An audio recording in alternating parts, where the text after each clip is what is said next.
اعوذ باللہ من الشیطان الرجیم، بسم اللہ الرحمن الرحیم۔ تمام تعریفیں اس پروردگار عالم کے لیے ہیں جو عالمین کا پالنے والا ہے۔ درود و سلام ہو محمد و آل محمد علیہ الصلاۃ والسلام پر۔ ناظرین کرام، السلام علیکم ورحمۃ اللہ۔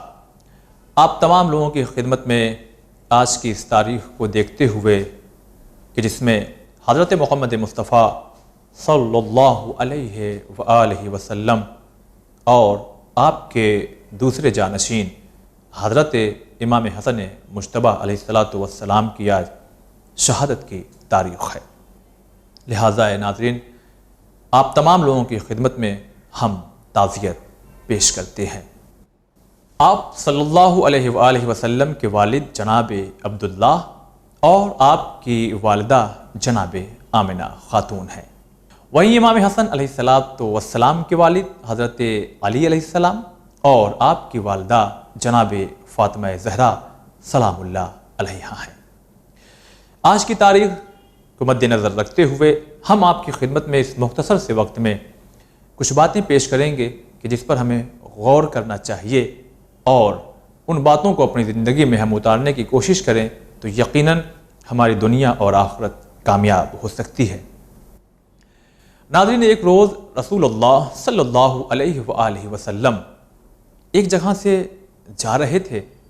آپ نے دیکھا کہ کچھ نوجوان ہیں جو ایک جگہ اکٹھا ہیں اور ایک بڑا سا پتھر ہے، اور کوشش جوانوں کی یہ ہو رہی ہے کہ کون اس پتھر کو اٹھا لے، اور اس میں سے یہ آوازیں آ رہی ہے کہ جو اس پتھر کو اٹھا لے گا وہی سب سے بڑا بہادر مانا جائے گا۔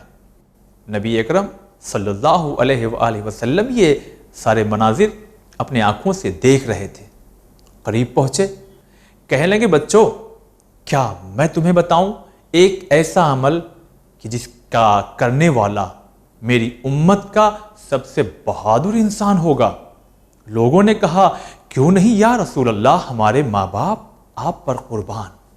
تو نبی اکرم حضرت محمد مصطفیٰ صلی اللہ علیہ وآلہ وسلم نے فرمایا، میری امت کا سب سے طاقتور شجاع انسان وہ ہے جو غصے کے وقت اپنے اوپر قابو رکھے، اپنے اوپر کنٹرول رکھے۔ تو ناظرین، آپ نے دیکھا کتنی قیمتی بات نبی نے فرمائی۔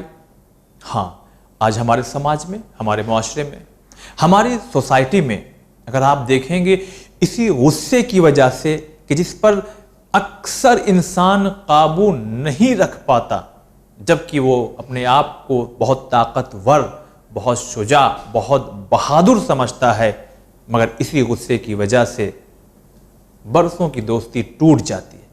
اسی غصے کی وجہ سے شادی کے بعد میاں بیوی کے رشتے ٹوٹ جاتے ہیں۔ اسی غصے کی وجہ سے خاندان میں، رشتہ دار میں درار پیدا ہو جاتی ہے۔ اسی غصے کی وجہ سے دو گھر آپس میں دور ہو جاتے ہیں۔ تو کتنی پیاری بات نبی اکرم حضرت محمد مصطفیٰ صلی اللہ علیہ وآلہ وسلم نے فرمائی ہے۔ ہم نبی کے امتی ہیں، ہم پر لازم ہے کہ ہم دیکھیے، غصہ تو انسان کو آئے گا، مگر جب غصہ آئے تو اپنے اوپر ہمیں چاہیے کہ ہم قابو رکھیں۔ اب چونکہ ناظرین، ہمیں امام حسن علیہ السلام کا بھی ذکر کرنا ہے، اور بات کچھ ایسی ہی کرنا ہے جو نبی نے فرمائی ہے۔ غصے پہ قابو کیسے کیا جائے، امام حسن علیہ السلام عمل کر کے بتائیں گے، اور کتابوں میں یہ چیزیں آپ کو مل جائیں گی۔ ایک روز حضرت امام حسن علیہ السلام اپنی سواری پر سوار ہو کر کے مدینے سے گزر رہے تھے کہ اتنی ہی دیر میں ایک شخص جو کہ شام کا رہنے والا تھا، شہر شام کا، وہ اپنے دلوں میں حضرت علی علیہ السلام بغض، کینہ، نفرت اور ان کے خانوادے کی بھی نفرت لیے ہوئے داخل مدینہ ہوا۔ لوگوں سے پوچھتا رہا، علی علیہ السلام کا گھر کہاں ہے؟ لوگوں نے کہا کہ وہ دیکھو ان کے بیٹے جا رہے ہیں۔ اب جیسے ہی اس نے آپ کے بیٹے یعنی امام حسن علیہ السلام کو دیکھا، بہت برا بھلا کہنے لگا، بری بری باتیں آپ کی طرف منسوب کرنے لگا۔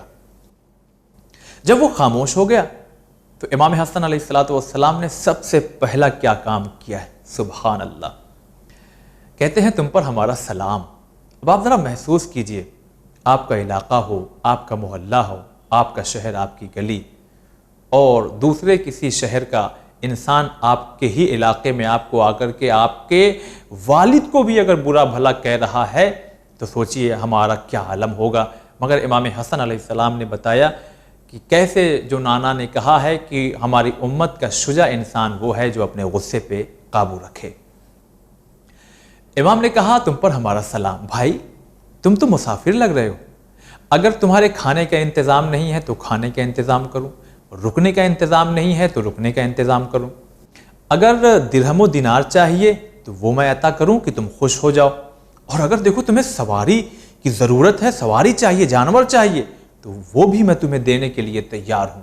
دشمن ہے، ہمیں نہیں جانتا ہے، لہذا امام نے جیسے ہی یہ محبت، غصے پہ قابو، غصے پہ کنٹرول اور یہ محبت کا جب اظہار کیا، اخلاق کا نمونہ پیش کیا، تو وہ بہت شرمندہ ہو گیا، اور اس نے ایک عظیم بات کہی کہ میں اب یقین کرتا ہوں کہ ہاں آپ ہی ہیں جو اس کے خلیفہ ہونے کے سب سے زیادہ حقدار اس روئے زمین پر ہیں۔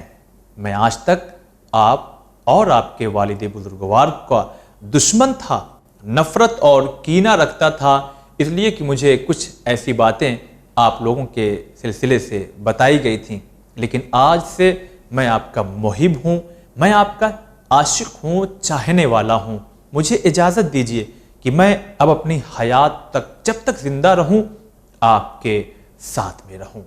تو ناظرین، آپ نے دیکھا کہ انسان غصے پہ قابو کر کے کس طرح سے ایک دشمن کو بھی اپنا دوست بنا سکتا ہے، اور یہی درس ہمیں دیا گیا ہے کہ ہم اخلاق کے ذریعے دشمنوں کو معاف کر کے، ان کی باتوں کو نظر انداز کر کے انہیں ہم اپنے قریب لا سکتے ہیں۔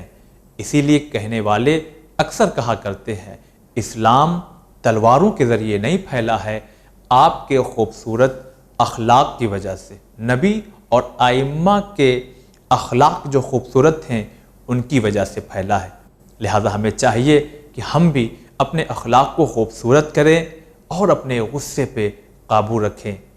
غصہ تو آئے گا ہی، گھر میں ہو، آفس میں ہو، دکان میں ہو، بازار میں ہو، گلی میں ہو، کہیں سفر کر رہے ہوں، مگر جیسے ہی غصہ آئے ہمیں چاہیے کہ ان تعلیمات کو اپنے ذہنوں میں رکھتے ہوئے اپنے غصے پر قابو کر لیا جائے۔ آئیے ناظرین، اب آپ کی خدمت میں ہم کچھ حدیثیں پیش کرتے ہیں کہ جس کو سن کر کے ہم سوچیں گے کہ ہمارا اخلاق کیسا ہے اور ہمیں اپنے اخلاق کو کتنا خوبصورت بنانا چاہیے۔ حدیثیں ملاحظہ کیجیے۔ حضرت محمد مصطفیٰ صلی اللہ علیہ وآلہ وسلم ارشاد فرماتے ہیں، قیامت کے دن اچھے اخلاق سے بہتر انسان کے نامہ اعمال میں کوئی چیز نہیں ہوگی۔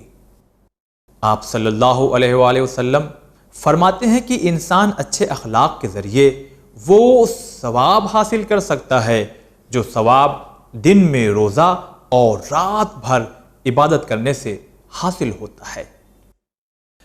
رسول اللہ صلی اللہ علیہ وآلہ وسلم سے کہا گیا کہ وہ فلاں عورت دن میں روزہ رکھتی ہے، رات بھر عبادت کرتی ہے، مگر بہت غصہ کرتی ہے، اس کو اپنے غصے پہ قابو نہیں ہے، وہ اپنے پڑوسیوں کو بہت اذیت دیتی ہے، اخلاق اس کا اچھا نہیں ہے۔ تو رسول اکرم صلی اللہ علیہ وآلہ وسلم نے فرمایا وہ بہت بری عورت ہے اور اس کا ٹھکانہ جہنم ہے۔ تو کچھ محسوس کیا ناظرین آپ نے؟ ہم بھی نماز پڑھتے ہیں، ہم بھی روزہ رکھتے ہیں، ہم بھی اکثر کبھی کبھی راتوں میں عبادت کرتے ہیں، کہیں ایسا نہ ہو کہ ہمارے بد اخلاقی کی وجہ سے، ہمیں ہمارے پڑوسیوں کو ستانے کی وجہ سے ہمارے یہ نیک اعمال کہیں رد نہ کر دیے جائیں۔ لہٰذا ضرورت ہے اس بات کی کہ ہم اپنے غصے پہ قابو رکھیں۔ جب غصے پہ قابو رکھیں گے تو ہمارا اخلاق نکھر کر کے، کھل کر کے سامنے آئے گا، اور خوبصورت اخلاق کی وجہ سے یقیناً ہمیں دنیا میں بھی فائدہ ہوگا اور آخرت میں بھی فائدہ ہوگا۔ آخر میں ایک پیغام کے طور پر امام حسن علیہ السلام کا ایک مختصر چھوٹا سا واقعہ پیش کرتا ہوں۔ آپ کی خدمت میں کوئی بھی سائل آتا تھا، خالی ہاتھ نہیں جاتا تھا۔ ایک شخص نے کہا کہ امام فرزند رسول، آپ کی خدمت میں وہ آیا جو بھی آتا ہے آپ اسے عطا کرتے ہیں۔ امام نے بڑی خوبصورت بات کہی، فرماتے ہیں کہ اللہ نے مجھے دینے کی عادت ڈال رکھی ہے، میں اس کے بندوں کو دینے کی عادت ڈال رکھا ہوں۔ میں ڈرتا ہوں اس بات سے کہ کہیں میں نے اپنا ہاتھ پیچھے کر لیا، یعنی دوسروں کو دینا اگر ہم نے روک دیا تو کہیں رحمت خداوند عالم کا جو نزول میری طرف ہے وہ کہیں منقطع نہ ہو جائے، وہ کہیں سلسلہ ٹوٹ نہ جائے، وہ رک نہ جائے۔ تو کچھ سمجھا آپ نے؟ جی ہاں ناظرین، سمجھ بھی یہی آتا ہے کہ اللہ اگر آپ کو نواز رہا ہے، آپ کو دے رہا ہے، آپ کی روزی روزگار، آپ بہت اچھے حالات میں، تو آپ کو چاہیے کہ آپ غریبوں کو، مسکینوں کو، یتیموں کو، بیواؤں کو، ضرورت مندوں کو آپ دیتے رہیے تاکہ اللہ آپ کو اور زیادہ نوازتا رہے۔ تو آج کی اس تاریخ میں اس مختصر سی پیشکش سے ہم نے 2-3 چیزیں سیکھی ہے کہ اپنے غصے پہ ہم قابو رکھ کر کے اپنے اخلاق کو اچھا کر سکتے ہیں۔ وہیں ہم نے یہ بھی سیکھا ہے کہ ہم اللہ نے جب ہمیں نوازا ہے تو ہم اللہ کے بندوں کو دینا سیکھیں، بندوں کو دیتے رہیں تاکہ اللہ اپنی نعمتوں کو جو ہم کو دیا ہے اس نے کبھی ہم سے چھین نہ لے اور ہماری روزی روزگار میں اس طرح سے اضافہ ہوتا رہے گا۔ تو ناظرین اجازت دیجیے، انشاءاللہ پھر آپ کی خدمت میں حاضر ہوں گے تو ایسے ہی کچھ قیمتی باتیں آپ تک پہنچائیں گے۔ والسلام، خدا حافظ۔